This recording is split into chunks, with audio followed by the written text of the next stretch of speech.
Hello students, welcome to the second lecture of the third chapter of history, that is when people rebel। तो last class में इस chapter में हमने ये देखा था कि कैसे जो इंडियंस थे उन्होंने रिवोल्ट किया ब्रिटिश गवर्नमेंट के अगेंस्ट, क्योंकि ब्रिटिश गवर्नमेंट अपनी टेरिटरी कंटिन्यूसली एक्सपैंड कर रहे थे और इंडियन रूलर्स को उनकी टेरिटरी से डिपोज कर रहे थे, जिसके अगेंस्ट और बहुत सारे हमारे ग्रुप्स थे सोसाइटी के, जैसे पीजेंट्स से ज़बरदस्ती चीज़ों की खेती करवाई जा रही थी। तो इन सब का गुस्सा कहीं ना कहीं इंडियंस में डेवलप हो रहा था और उस गुस्से की वजह से एक रिवोल्ट हुआ 1857 में, जिसको हम बोलते हैं द रिवोल्ट ऑफ 1857 या the first war of independence. इसमें हमने ये भी देखा था कि जितने इंडियन सेपोएज थे, मतलब इंडियन सिपाही सोल्जर्स जो ब्रिटिश गवर्नमेंट में काम करते थे, वो कैसे कैसे उन्होंने भी एक बड़े स्केल पे रिवोल्ट शुरू कर दिया, क्योंकि वो चाहते थे कि वो ब्रिटिश गवर्नमेंट में काम ना करें। हमने बहुत सारे कॉजेज देखे थे इसके, जैसे हमने इकोनॉमिक कॉज देखे थे, हमने सोशल कॉज देखे थे, हमने पॉलिटिकल कॉज देखे थे, मिलिट्री कॉज देखे थे कि क्या रीज़न था कि इतने बड़े स्केल पे एक रिवोल्ट की ज़रूरत पड़ गई। ऐसा माना जाता है कि 1857 का जो रिवोल्ट था ये एक बेस बना हमारे इंडिपेंडेंस का। मतलब इस रिवोल्ट के बाद लोगों के अंदर ऐसी फीलिंग आने लगी कि अब हम ब्रिटिश गवर्नमेंट से आज़ादी ले सकते हैं अगर हम पूरी तरह से यूनाइट होकर उनके अगेंस्ट लड़ सकें। तो इस लेक्चर में हम देखेंगे कि जहाँ जहाँ रिवोल्ट हुए वहाँ पे कोई पर्टिकुलर लीडर होंगे। हमने पिछले लेक्चर में ये देखा था कि सिर्फ नॉर्थ इंडिया में ये बड़े स्केल पे हुआ था, साउथ इंडिया में बहुत स्कैटर्ड एरियाज में ये रिवोल्ट हुआ था। तो नॉर्थ इंडिया में बहुत सारे रिवोल्ट के सेंटर्स बने जहाँ पे ये सब हंगामा, या हम हंगामा नहीं बोल सकते, हम रिवोल्ट बोल सकते हैं, ब्रिटिशर्स के अगेंस्ट हुआ था। तो क्या क्या सेंटर्स थे हमारे मेन? हमारे 5 मेन सेंटर्स थे: कानपुर, अवध, बरेली, झांसी और आरा। ये 5 सेंटर ऑफ रिवोल्ट थे जो हुए थे। अब यहाँ कुछ ना कुछ कोई ना कोई लीडर हुआ करते थे। जैसे हम पहला देखते हैं कानपुर। कानपुर में जिन लीडर ने लीड किया था इस रिवोल्ट को, वो थे नाना साहब। यहाँ पे नाना साहब कौन थे? हमने पिछले लेक्चर में ये भी देखा था कि नाना साहब एक पेशवा थे, मतलब मराठा एम्पायर के एक रूलर थे जिनकी टेरिटरी को छीन लिया था ब्रिटिशर्स ने उनसे और उनको कानपुर एग्जाइल में भेज दिया था। कानपुर में उन्होंने अपने आप को पेशवा डिक्लेयर किया कि मैं अभी भी पेशवा हूं, और उन्होंने अपनी एक आर्मी बनाई। तो कानपुर से नाना साहब ने इस रिवोल्ट को लीड किया। दूसरा हम देखते हैं अवध। अवध का मतलब, अवध वो वाला एरिया है जो हमारा लखनऊ वाला एरिया होता है। तो अवध वाले एरिया से बहुत सारे ऐसे रूलर्स, अवध एरिया से एक ऐसी रूलर थी जो एक विमेन थी। इन्होंने क्यों किया था? इनका नाम था बेगम हजरत महल। बेगम हजरत महल के हस्बैंड थे जिनका नाम था वाजिद अली शाह। तो वाजिद अली शाह की टेरिटरी को, वो किंग हुआ करते थे अवध रीजन के, तो उनकी टेरिटरी को ब्रिटिशर्स ने डॉक्ट्रिन ऑफ लैप्स के थ्रू छीन लिया था ज़बरदस्ती। मतलब इनका कोई नेचुरल हेयर या अपना बेटा नहीं था, जिसकी वजह से वो अपनी टेरिटरी को वो हेरिडेटरी नहीं दे सकते थे दूसरों को। तो इसलिए बेगम हजरत महल, इनके हस्बैंड वाजिद अली शाह के मरने के बाद बेगम हजरत महल ने उनकी आर्मी के थ्रू रिवोल्ट किया ब्रिटिशर्स के अगेंस्ट। तो ये एरिया है हमारा अवध और यहाँ की रूलर है बेगम हजरत महल। तीसरा हमारा आता है बरेली। बरेली मतलब पुराने ज़माने में इसको रोहिलखंड एरिया बोलते थे। रोहिलखंड वाले एरिया में जिन्होंने रिवोल्ट किया उनका नाम था खान बहादुर खान। खान बहादुर खान कौन थे? खान बहादुर खान पहले ब्रिटिश आर्मी में काम किया करते थे, मतलब एक इंडियन थे जो ब्रिटिश आर्मी में काम करते थे। अब वो रिटायर हो चुके थे और वो पेंशनर थे, जो ब्रिटिश गवर्नमेंट उन्हें पेंशन देती थी। उन पेंशन को यूज करके उन्होंने एक छोटी सी आर्मी बनाई। कहाँ पे? बरेली, जिसको हम पुराने टर्म्स में रोहिलखंड बोल सकते हैं। रोहिलखंड वाले एरिया में खान बहादुर खान ने इस रिवोल्ट को लीड किया। चौथा आता है हमारा झांसी। झांसी की रानी के बारे में हम सबने सुना है, बचपन से सुना है। झांसी की रानी को एक ऐसा एक symbol of courage, as a symbol of courage हम डिपिक्ट करते हैं। झांसी की रानी कौन थी? रानी लक्ष्मीबाई। इनके ऊपर बहुत सारी मूवीज बन चुकी हैं।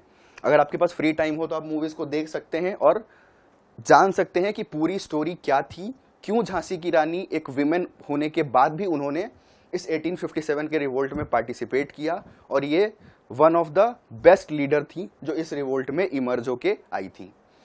झांसी की रानी ने जब वॉर किया तो इनके वॉर करने के पीछे का रीज़न क्या था? सेम रीज़न था यहाँ भी। इनकी टेरिटरी को, मतलब इनके हस्बैंड की टेरिटरी को जबरदस्ती ऑक्यूपाई कर लिया था ब्रिटिशर्स ने और किंग को मार दिया था। क्यों? क्योंकि हमने पॉलिसी जो पढ़ी है डॉक्ट्रिन ऑफ लैप्स, तो डॉक्ट्रिन ऑफ लैप्स के जरिए इनकी टेरिटरी छीन ली गई थी इनसे, इसलिए इन्होंने अपनी एक आर्मी बनाई और 5000 लोगों के साथ झांसी की रानी ने लड़ाई की थी। मतलब इनकी लड़ाई में लगभग 5000 कैजुअलिटीज हुई थी, 5000 से ज्यादा लोग मरे थे इस लड़ाई में।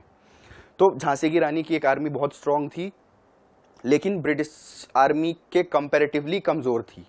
झांसी की रानी को बहुत सारे रूलर्स ने सपोर्ट भी किया था, बट ये सपोर्ट उतना एक्सट्रीम नहीं था कि ये इतने बड़े रिवोल्ट को कर सकें। तो लगभग इसमें 5000 लोग मारे गए और इन्होंने लास्ट मोमेंट पे तात्या टोपे से अपना अलायंस बना लिया था। मतलब झांसी की रानी और तात्या टोपे ये दोनों मिल के और झांसी वाले एरिया में लड़ाई कर रहे थे। तो झांसी सेंटर ऑफ रिवोल्ट और झांसी की रानी मतलब रानी लक्ष्मीबाई वहां की लीडर। पांचवा है हमारा आरा। आरा एक जगह है बिहार में, बहुत छोटी सी जगह है। आरा अभी भी एक डिस्ट्रिक्ट है। वहां पे जिन्होंने रिवोल्ट को लीड किया उनका नाम था वीर कुंवर सिंह। वीर कुंवर सिंह एक बहुत राजपूत थे और बहुत बड़े फाइटर थे। मतलब इनके साथ ऐसा क्या हुआ था कि वीर कुंवर सिंह का हाथ ब्रिटिशर्स ने काट दिया था एक, बट उसके बाद भी वो कंटिन्यूअसली उस वॉर में लड़े थे। तो इनको भी हम एक सिंबल ऑफ करेज डिपिक्ट कर सकते हैं। तो आरा से जिन्होंने रिवोल्ट को लीड किया उनका नाम था वीर कुंवर सिंह। तो ये हमारे 5 सेंटर ऑफ रिवोल्ट्स हैं और उनके लीडर्स हैं। अब हम देखेंगे सप्रेशन ऑफ रिवोल्ट। हमने देखा इंडियंस ने रिवोल्ट किया कैसे कैसे। ये रिवोल्ट वेस्ट बंगाल से, बैरकपुर से मंगल पांडे के मरने के बाद स्टार्ट हुआ और ये धीरे धीरे फैल के पूरे नॉर्थ इंडिया में चला गया, पंजाब तक चला गया। बट ये जो बीच के 5 सेंटर्स हैं ये इंपॉर्टेंट सेंटर्स थे। अब जब इंडियंस ने इतना रिवोल्ट किया तो इसको दबाने के लिए ब्रिटिशर्स ने भी कुछ रिवोल्ट किए होंगे, मतलब उन्होंने सप्रेस करने की कोशिश की होगी। ये सप्रेशन जो था ब्रिटिशर्स का, ये कैसे हुआ था? तो ब्रिटिशर्स ने क्या क्या मेजर्स अडॉप्ट किए ताकि वो इस रिवोल्ट को जल्दी से जल्दी दबा सके। इस रिवोल्ट के बाद ब्रिटिशर्स को अपनी कमजोरी समझ में आ गई थी। उन्हें पता चल गया था कि अगर ये रिवोल्ट एक पूरी तरीके से यूनाइटेड होके हुआ होता और पूरे इंडिया में हुआ होता तो शायद जो ब्रिटिश गवर्नमेंट है वो इस इतने बड़े स्केल के रिवोल्ट को नहीं टॉलरेट कर पाती और शायद हम 1857 में ही आज़ाद हो गए होते। अब हम देखते हैं सप्रेशन ऑफ रिवोल्ट, मतलब रिवोल्ट को सप्रेस करने के लिए ब्रिटिशर्स ने क्या क्या मेजर्स अडॉप्ट किए थे। तो ऐसा हुआ कि ब्रिटिशर्स बौखला गए थे इस रिवोल्ट के बाद, क्योंकि उन्हें बिल्कुल अंदाजा नहीं था कि ये रिवोल्ट इतने बड़े स्केल पे होने वाला है। उन्हें इसके बारे में कोई आइडिया नहीं था और क्योंकि ये रिवोल्ट प्लान्ड डे के 20 दिन पहले हुआ था तो इसलिए जो ब्रिटिश गवर्नमेंट थी वो इस रिवोल्ट को समझ नहीं पाई। और दूसरी तरफ जो इमीडिएट कॉज था हमारा इनफील्ड राइफल्स वाला, उस इमीडिएट कॉज की वजह से ये रिवोल्ट एक बहुत बड़े स्केल पे होने लगा, मतलब बहुत बड़ी कैजुअलिटीज में होने लगी जितना इंडियंस ने भी एक्सपेक्ट नहीं किया था। तो ब्रिटिशर्स के बौखलाने के बाद उनको जितनी टेरिटरी उनसे छीन ली गई थी, मतलब ये सारे एरियाज कानपुर, अवध, बरेली, झांसी, आरा, इन 5 एरियाज को ब्रिटिशर्स वापस चाहते थे। वो चाहते थे जितनी भी टेरिटरी इंडियन रूलर्स ने ऑक्यूपाई की है, इंडियन जो लोग रिवोल्ट कर रहे हैं उन्होंने ऑक्यूपाई की है, उन सारे रिवोल्ट टेरिटरी को उन्हें वापस चाहिए था। इसके लिए जितने बड़े बड़े आर्मी के जनरल्स थे जैसे लॉर्ड ह्यूग रोज, नील, कैंपबेल, हैवलॉक, ये सारे बहुत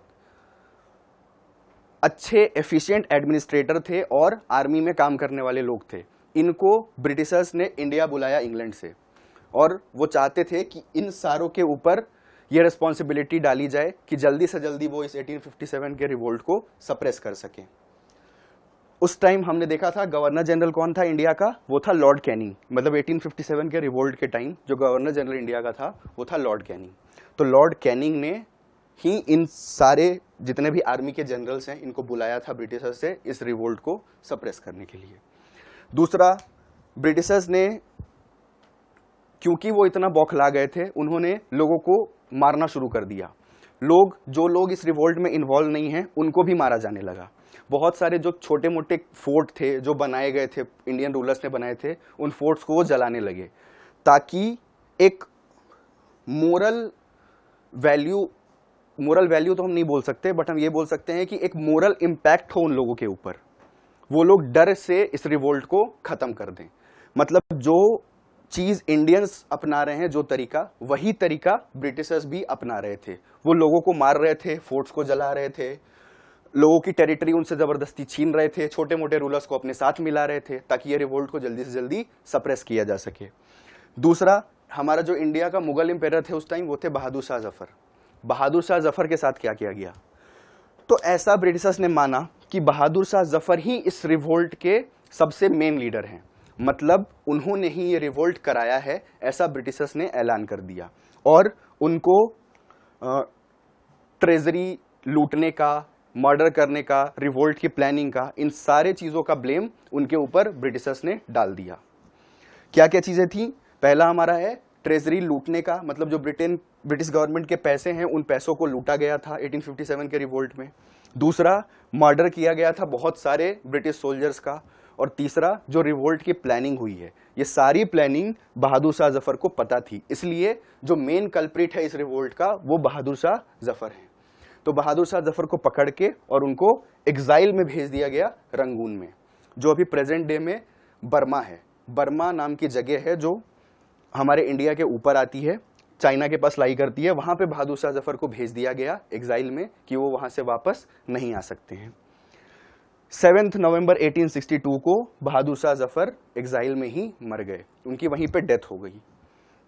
अगले जितने लीडर्स थे, जैसे नाना साहब और बेगम हजरत महल, ये दोनों नेपाल चले गए क्योंकि इन्हें पता था कि अब रिवोल्ट को ये नहीं झेल सकते। जो सप्रेशन हो रहा है ब्रिटिश गवर्नमेंट की तरफ से, वो इस सप्रेशन को नहीं झेल सकते हैं। तो इसलिए उन्होंने अपनी आर्मी जितने देर वो लड़ सके, जितने दिनों तक उन्होंने लड़ाई की, बट जब उन्हें लगा कि अब वो नहीं लड़ सकते तो वो नेपाल की तरफ चले गए। तात्या टोपे कौन था? जिन्होंने झांसी की रानी को सपोर्ट किया था। ये ग्वालियर के थे। इनको 1859 में ब्रिटिशर्स ने मार दिया, मतलब सितंबर 1859 में। और क्या मेजर्स अडॉप्ट किए ब्रिटिशर्स ने? अब बहुत सारे इंडियन लैंडलॉर्ड्स थे या जो छोटे मोटे रूलर्स थे, उनको ब्रिटिशर्स अपनी तरफ करना चाहते थे। उसके लिए उन्होंने क्या किया? उन्होंने रिवॉर्ड्स अनाउंस कर दिए कि अगर कोई इंडियन लैंडलॉर्ड है या कोई छोटा मोटा रूलर है, अगर वो इंडियंस को सपोर्ट कर रहा है तो वो सपोर्ट नहीं कर सकता क्योंकि इंडियंस हमसे फाइट नहीं कर सकते, तो अल्टीमेटली उनकी टेरिटरी भी चली जाएगी और वो मारे भी जाएंगे। तो उनको अवॉर्ड करने के लिए, ब्राइब करने के लिए क्या तरीका अपनाया गया कि जितने भी लैंडलॉर्ड्स हैं या इंडियन रूलर्स हैं वो हमसे हाथ मिला लें, मतलब वो इंडियंस को सपोर्ट ना करके और ब्रिटिश गवर्नमेंट को सपोर्ट करें। अगर वो ऐसा करेंगे तो अल्टीमेटली ये रिवोल्ट तो जीतना ब्रिटिश गवर्नमेंट को ही है, तो उनको अवार्ड दिया जाएगा, उनकी टेरिटरी, किसी और की टेरिटरी जो ब्रिटिशर्स ने ऑक्यूपाई की है वो उनको दे दी जाएगी। और अगर कोई भी ऐसा रूलर है या कोई भी ऐसा रिवोल्टर है, अगर वो ऐसा करता है तो उसको टेरिटरी तो वापस मिलेगी ही, बाकी अगर वो सरेंडर करता है तो उसको छोड़ भी दिया जाएगा। मतलब अगर वॉर कर रहे हो तो वॉर में तो मर जाओगे क्योंकि ब्रिटिश गवर्नमेंट से तुम वॉर नहीं कर सकते, बट अगर तुमने सरेंडर कर दिया तो हम तुम्हें छोड़ भी देंगे और तुम्हें रिवॉर्ड भी देंगे उस चीज का। तो ये एक तरीके का ब्राइब हो गया जो ब्रिटिश गवर्नमेंट करने लगी। दूसरा, रीइंफोर्समेंट बुलाया गया। रीइंफोर्समेंट का मतलब है मिलिट्री। इस रिवोल्ट को सप्रेस करने के लिए, क्योंकि इंडियन सोल्जर्स जो थे वो ब्रिटिश गवर्नमेंट के अगेंस्ट थे, वो काम ब्रिटेन के लिए करते थे, बट उनका जो मन था वो कहां पे था? इंडियन गवर्नमेंट, मतलब इंडियंस की तरफ। तो इसलिए ब्रिटिशर्स ने आर्मी बुलाई इंग्लैंड से, बहुत बड़े स्केल पे आर्मी आई जो इस रिवोल्ट को सप्रेस करना चाहती थी। दूसरी तरफ बहुत नए नए लॉज बनाए गए। ये लॉज इसलिए बनाए गए ताकि जो जितने बड़े स्केल पे पार्टिसिपेट कर रहा है रिवोल्ट में उसको वैसी सजा दी जाए। ठीक है, तो बहुत सारे इंडियन रूलर्स को, इंडियन रिवोल्टर्स को सजा देने के लिए ब्रिटिशर्स ने बहुत सारे लॉज पास किए और उसमें बहुत सारी सजाएं लिखी हुई थी। तो reinforcement called and new laws were pass to convict everyone who found guilty. अगला, दिल्ली को ब्रिटिशर्स ने रिकैप्चर कर लिया सितंबर 1857 में। मतलब दिल्ली जो हमारा सेंटर ऑफ रिवोल्ट था, जहां से ये हंगामा सबसे बड़े स्केल पे स्टार्ट हुआ था, ये रिवोल्ट बहुत बड़े स्केल पे हुआ था, उस एरिया को ब्रिटिशर्स ने सिर्फ और सिर्फ 3-4 महीने में रिकैप्चर कर लिया। क्योंकि ब्रिटिशर्स को ये बात पता थी कि जहां से ये रिवोल्ट इमर्ज हुआ है, हमने देखा था ये रिवोल्ट मेरठ से इमर्ज हुआ था और सारे के सारे सोल्जर्स दिल्ली की तरफ आ गए थे। तो दिल्ली से ये रिवोल्ट इमर्ज हुआ है, तो दिल्ली को जितना जल्दी हम सप्रेस कर सकते हैं उतना हमारे लिए बेनिफिशियल है। तो ये रिवोल्ट स्टार्ट हुआ मई में और सितंबर आते आते दिल्ली को ब्रिटिशर्स ने रिकैप्चर कर लिया। अगला, बहादुर शाह जफर के साथ हमने देखा क्या किया गया, उनको रंगून भेज दिया गया। किसके साथ? उनकी वाइफ के साथ, मतलब बहादुर शाह जफर और बेगम जीनत महल, इन दोनों को एग्जाइल में भेज दिया गया रंगून में, और इनके दोनों बेटों को भेजने के पहले उनकी आंखों के सामने मार दिया गया। क्यों? क्योंकि ब्रिटिशर्स डर फैलाना चाहते थे कि हमारे अगेंस्ट जो जाएगा, हमारे पास ये अथॉरिटी है कि हम कुछ भी कर सकते हैं, मतलब हम सुप्रीम पावरफुल हैं, और मुगल एम्पायर की भी ये हिम्मत नहीं है कि वो हमारे अगेंस्ट बोल सके। रानी लक्ष्मीबाई 1858 में जून में उनको भी मार दिया गया। और लास्ट बचे तात्या टोपे। तात्या टोपे सेंट्रल इंडिया में अभी भी फाइट कर रहे थे, मतलब अप्रोक्सीमेटली 2 साल हो गए थे इस रिवोल्ट को, ब्रिटिशर्स को इस रिवोल्ट को सप्रेस करने में 2 साल लगे, बट फिर भी अप्रैल 1859 तक तात्या टोपे लड़ रहे थे। गोरिल्ला वॉरफेयर टेक्निक यूज करते थे। गोरिल्ला वॉरफेयर टेक्निक में क्या होता है, जब सोल्जर सोए रहते थे ब्रिटिश गवर्नमेंट के, तो रात में विलेजर्स के साथ या कुछ लोगों के साथ मिलके उनकी कैंप पे ये अटैक करते थे, ताकि उनको बचने का मौका ना मिले और उनको उसी समय मार दिया जाए। तो सेंट्रल इंडिया में, मतलब मध्य प्रदेश वाले एरिया में जहां जंगल होते हैं, वहां पे तात्या टोपे अभी भी लड़ रहे थे 1859 तक, बट फाइनली अप्रैल 1859 में तात्या टोपे को भी मार दिया ब्रिटिशर्स ने। तो ये था, हमने देखा कि कैसे ब्रिटिशर्स इस रिवोल्ट को सप्रेस कर रहे थे, मतलब दबाए। लेकिन हमने ये भी देखा कि इस रिवोल्ट की वजह से इंडियंस में बहुत सारी चीजें इमर्ज हुई, जैसे उनके अंदर नेशनलिज्म की फीलिंग इमर्ज हुई कि अगर हम एक साथ होकर लड़ाई करें तो हम ब्रिटिश गवर्नमेंट से आज़ादी बहुत जल्दी पा सकते हैं। तो बस आज के लेक्चर में यही था। नेक्स्ट लेक्चर में हम ये देखेंगे कि क्या क्या कॉजेज ऑफ फेलियर थे, मतलब क्या क्या ऐसे इंडियंस ने गलतियां की जिसकी वजह से ये रिवोल्ट सक्सेसफुल नहीं हो पाया। तो बस आज के लेक्चर के लिए इतना ही है, हम नेक्स्ट लेक्चर में देखेंगे। Thank you.